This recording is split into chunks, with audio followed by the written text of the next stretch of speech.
Good afternoon, Patriots, and welcome to the 70th audio file in the audiocast series known as the Q News Patriot. I am the Q News Patriot. My name is SG Anon.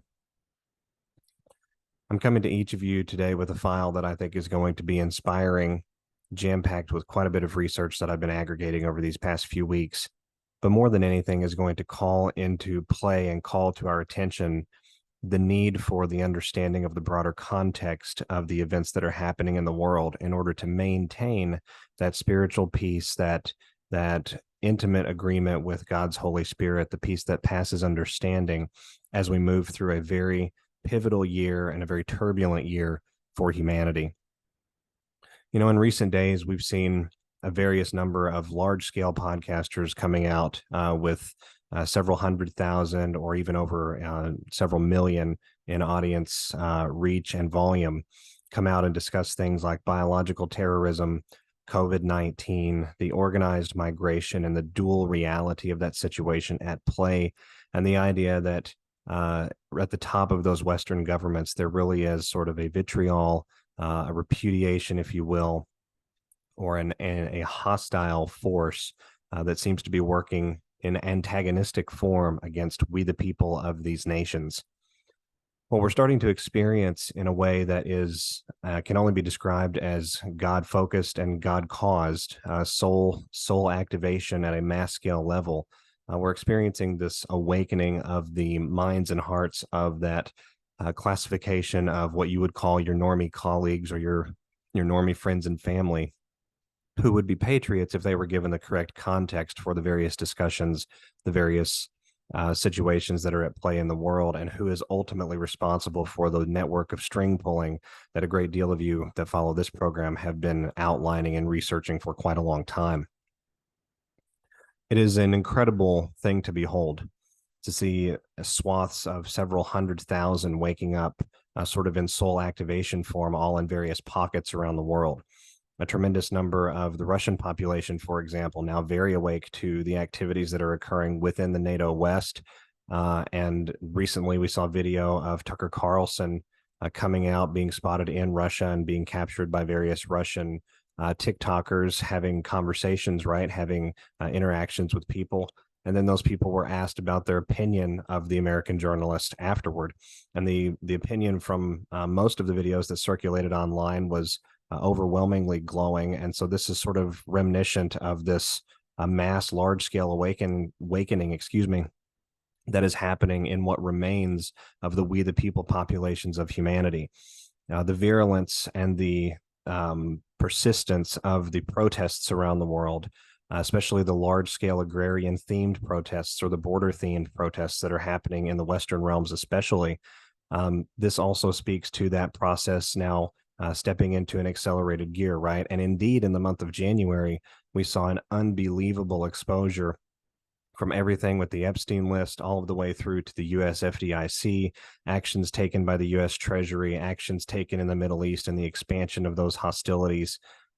Various discussions that came out again on mainstream casts discussing biological terrorism, and the 45th president of the United States within the month of January winning the Iowa caucus with a white hat. And so that's actually where we're going to start our little bit of research discussion today, and we're going to get right into it. But I wanted to open today's file with a primarily positive and hopeful, encouraging note, because this really is the greatest time to be alive. But it is necessary to extract oneself so completely from one's individualized personal world experience and try to get to that broad view place that God and the Holy Spirit calls us to, what the Native Americans once called the Great Spirit, right? Having that broad perspective to see what's happening worldwide and how these various gears are actually shifting within our favor. Without further ado, Patriots, let's go ahead and get right into it.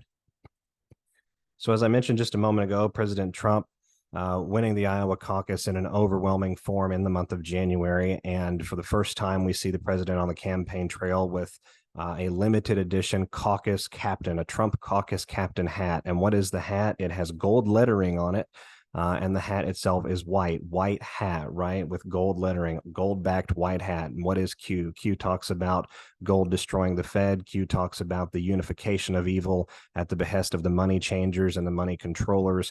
And indeed, we've seen communications, pictographic and image graphic communications to the same effect coming from the usdebtclock.org website project. I highly encourage anyone, if you're hearing this program for the first time, to go and check out that website and click on the link to the quote secret window. There's a number of different communiques that are very relevant to the time period we're living in. And I think they're relevant to the events that we're going to be discussing here in just a moment. It really is all about the money. But coming back to President Trump, I'm going to share my screen with each of you here and just going to give you a little bit of a Q proof, if you will. White hat, of course, being one of those Q proofs. It was very powerful to me when I saw that come out, and the gold lettering especially. It makes perfect sense. The entire intelligence operation and worldwide shifting of the consciousness operation that is Q is based in a lot of those particular terminology and messaging.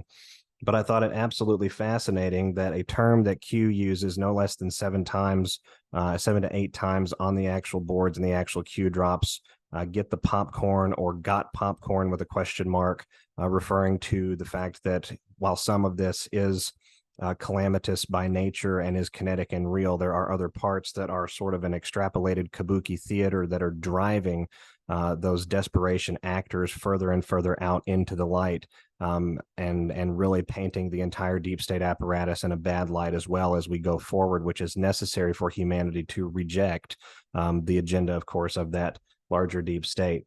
So the popcorn comment being very relevant.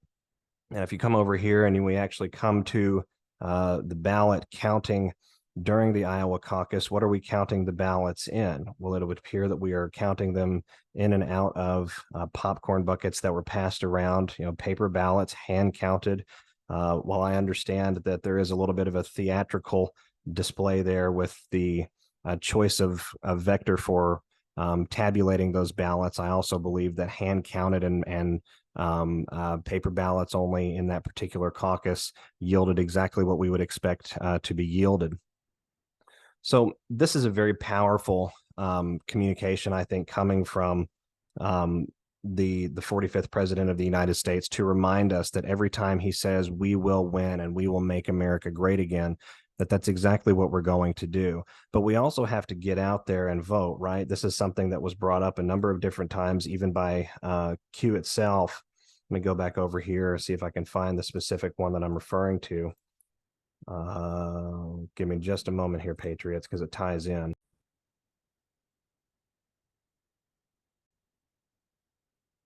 All right, if we come over here to drop 4960, actually from November the 7th of 2022, now coming up on just a couple of years ago, 18 months ago, really, almost at this point. Why do some elections take more than a day to count? Can cheating be done after the polls are closed?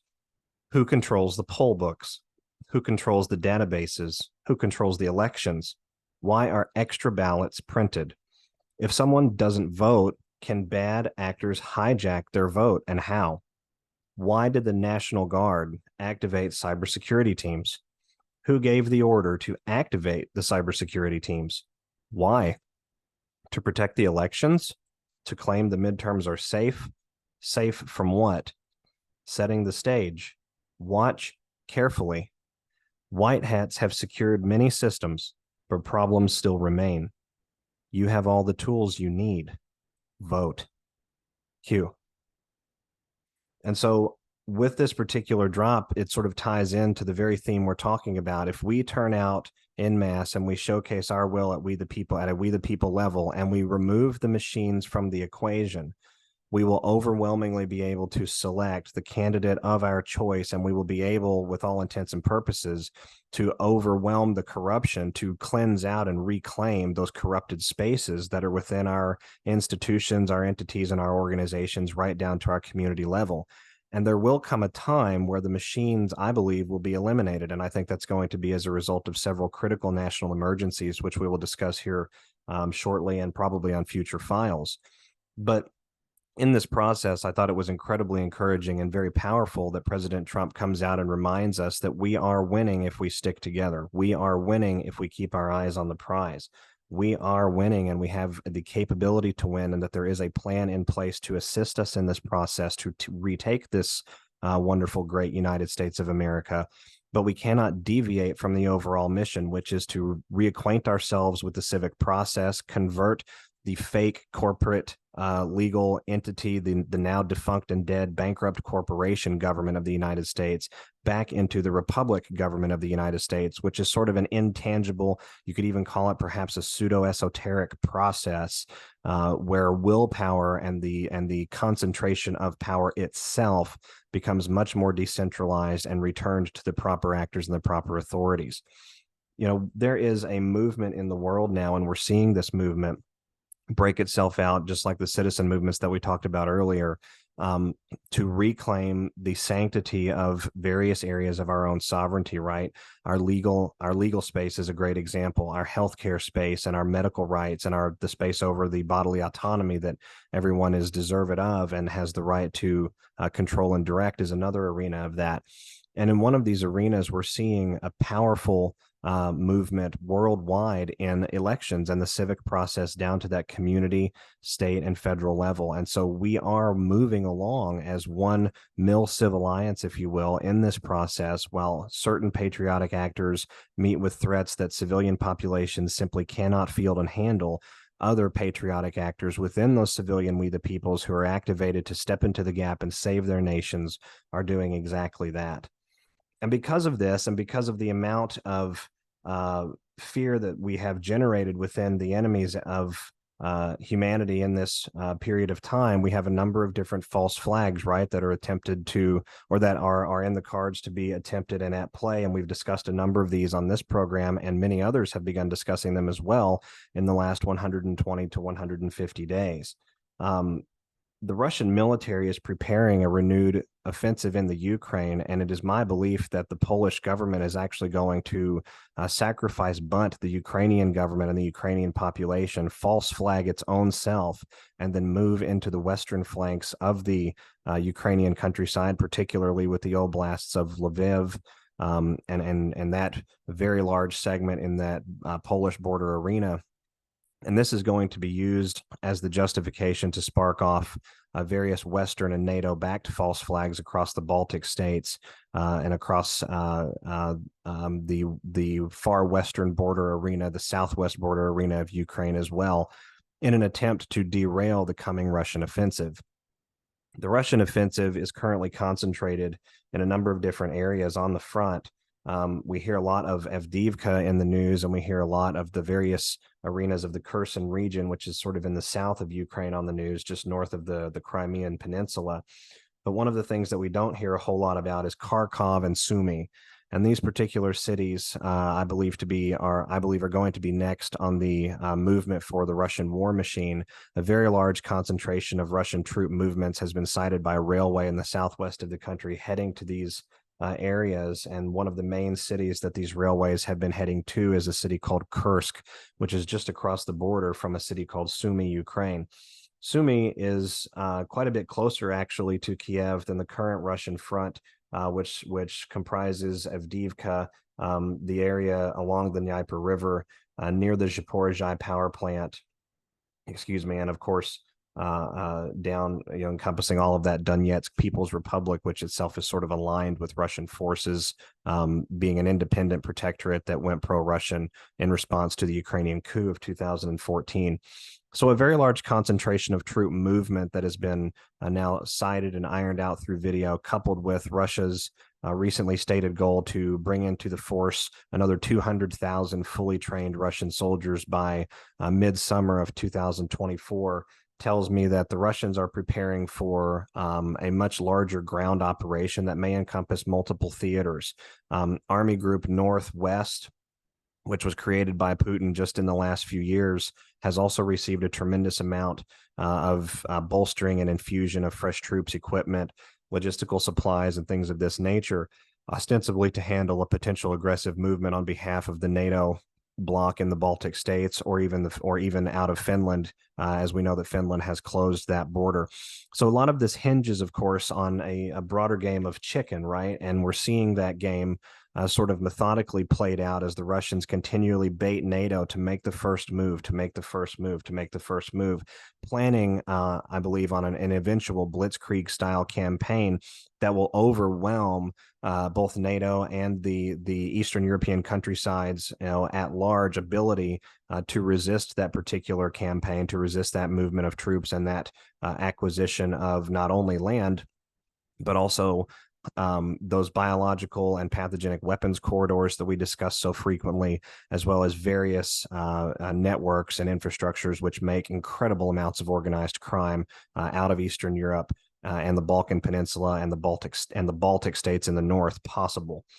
So this is a powerful time where you're going to see, I think, a great deal of desperation coming from that NATO deep state, right? Another thing that we have going on with them that we're putting pressure on and that is really worth highlighting is a number of different underground war successes that have been recorded just in the month of January 2024 and corresponding with the deployment of various patriotic military groups, and actually changes in command as well of another patriotic group, which we'll get to here in just a moment.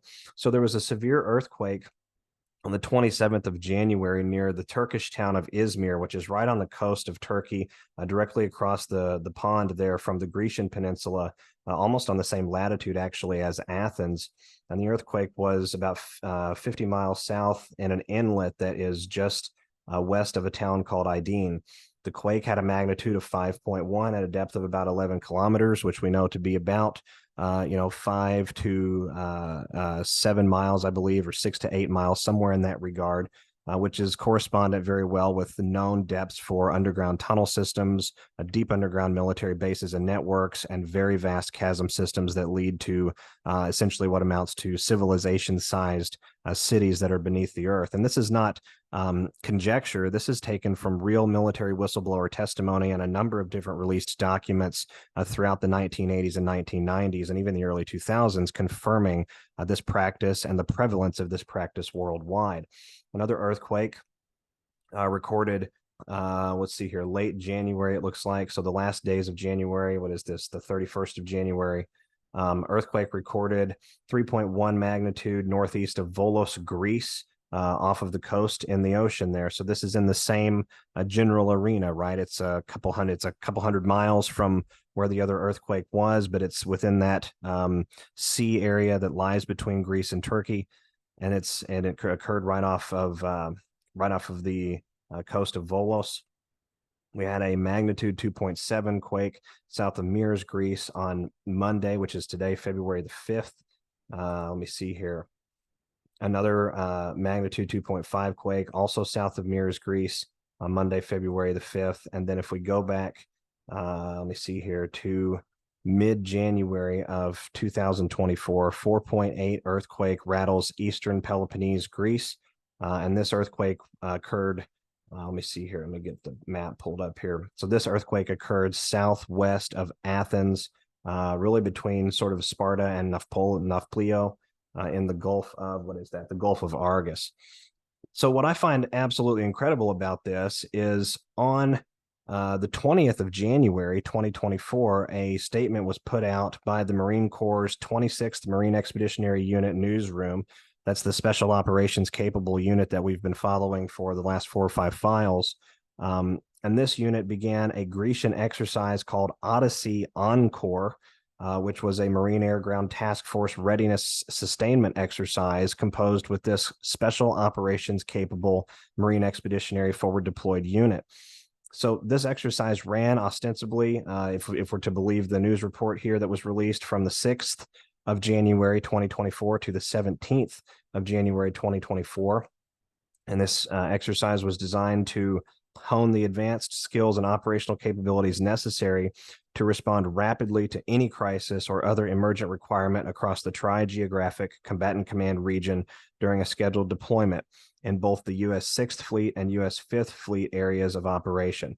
The exercise was a 14-day exercise and marks the first for the Marine Expeditionary Unit Special Operations capable in its entirety since the Bataan Amphibious Ready Group re-aggregated on the 28th of December. So these Marines are, running around the world over there. And again, a detachment of this same MEU was found in Iceland immediately prior to a series of volcanic events and earthquakes that, we believe to be interlinked with one another and could very well have been the result of large-scale explosive ordnance disposal training operations. Excuse me. And so I find it absolutely amazing that we have all of these earthquakes happening in this area of the world at this exact time that the rest of this is going on. And the rest of these military training operations and movements are going on. And we're seeing the desperation at that public narrative space really ramped up, right? We're seeing that desperation getting more and more with the rhetoric from the Manchurian administration here in the United States, with the rhetoric coming from various World Health Organization entities, to include Tedros recently, calling on the youth to attempt to fight online misinformation, when in fact it is primarily the youth, a great deal of the youth, that have become extremely loud on social media platforms, that 35 to 40 and above generation is not so well acquainted with. And they have become very well acquainted with the censorship machine that is the basis for the control of that very misinformation. So it is incredibly fascinating, and it's I think noteworthy to acknowledge and observe the sheer panic level that seems to be coming from the globalist agenda as they seek to run out the clock, prior to that 2024 election season, or perhaps interfere with that election season altogether.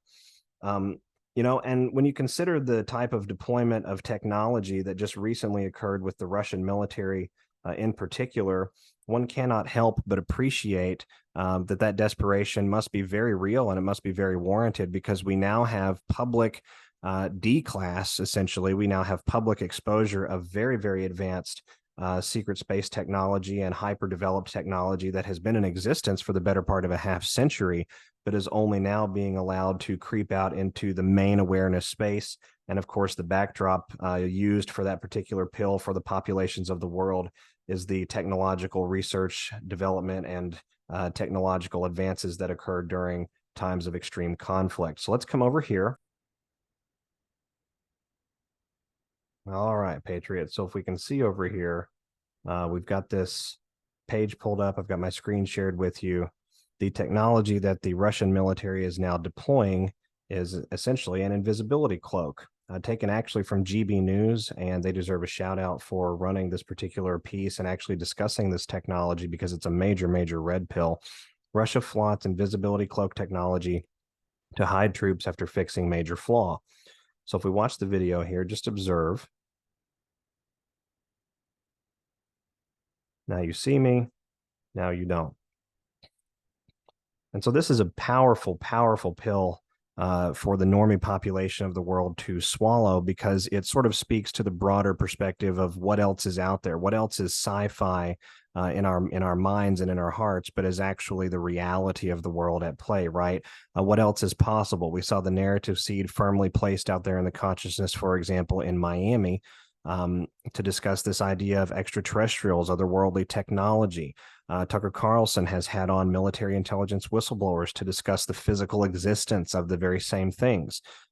This particular shift in the awareness of humankind, and the awareness of who we are, and the awareness of what is at play in the world, and the deployment of these various formerly suppressed and hidden technologies into the public sphere, sort of at breakneck speed, when you consider the quantum development initiatives that are happening all over the world, coupled with the exposure of these intelligence communities' capabilities through military operations around the world as well, both friendly and hostile.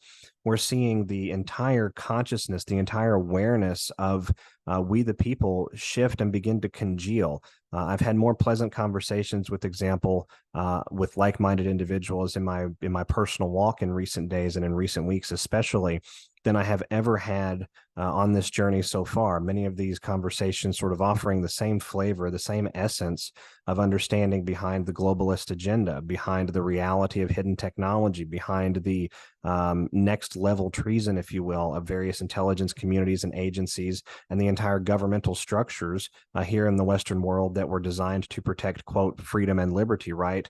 That were indeed built on the same and enshrined upon those same we the people principles that have now been inverted. And we're seeing this creeping out most assuredly and really beginning to uptick and pick up in steam around the rest of the world, and especially here at home in the United States of America, right? You cannot have these sorts of successes that we have had on the kinetic battlefield and in the consciousness space and not expect that eventually you're going to create a tidal wave, if you will. Enough momentum is really a better way to say it within that egregore that is the consciousness of mankind, right? The spiritual agreement that we have with one another at an energetic and at a almost like a spiritual thought form, a quantum level, right? The exchange that happens with our particles, with other particles of other human beings, and indeed with nature itself. You cannot generate the type of change and the type of positive, triumphant momentum that we have generated in this process and not permanently reshape and permanently alter, change, ascend, whatever word you want to use. Awaken is really the best word, I think.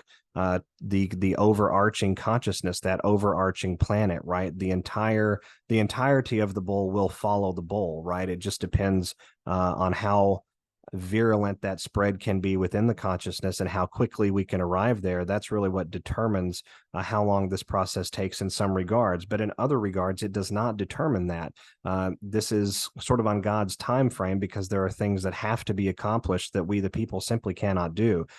We, the people out there, are not best equipped to go and handle the deep underground military terror sites that exist all around the world. We, the people, are not the best equipped resource and component of the fighting force to go and field the biological terrorism and the elimination of the Nazi regime in Ukraine, right? That is a mantle that falls to the Russian we the people. And so those we the peoples have stepped up in their regard, in their mission for humanity.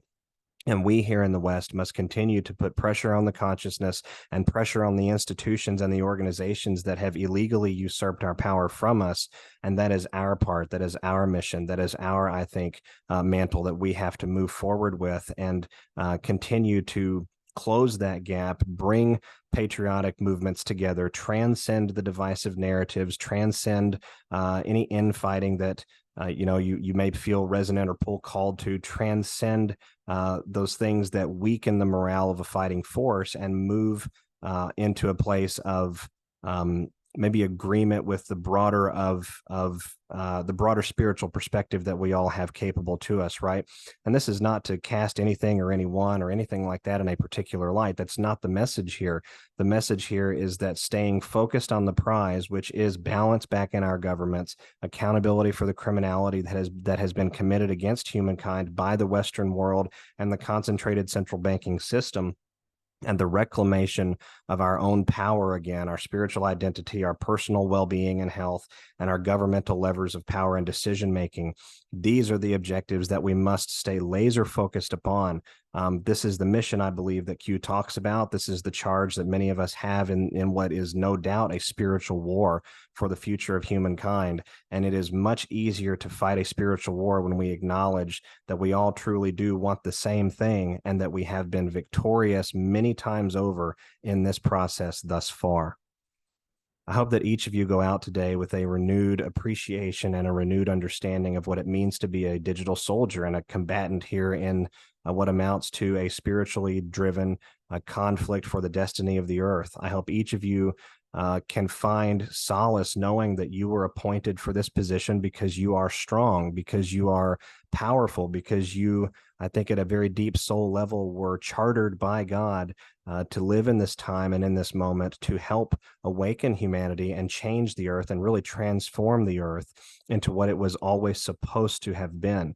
Nothing could be more special than that. And as for me and my part, I'm very humbled. Folks, it has been wonderful to get to have this conversation with you. I hope that as you disconnect from the file today and you move out into your journey, whatever that may be, you remember to appreciate those little things. I hope that you will look up and appreciate the sky. I hope that you will look around and appreciate whatever nature happens to surround you, because the flowers don't toil or spin and the birds don't worry about what's going to happen. And I think that in and of itself should be a powerful comfort to all of us as we wage what amounts to a total consciousness transformation operation against a hydra that is very, very old, but has inevitably lost. It is a wonderful time to be alive, and I'm glad to be here with each of you. Stay safe, everyone. I'll be back with you again soon. This is SG Anon. Thanks. Bye-bye.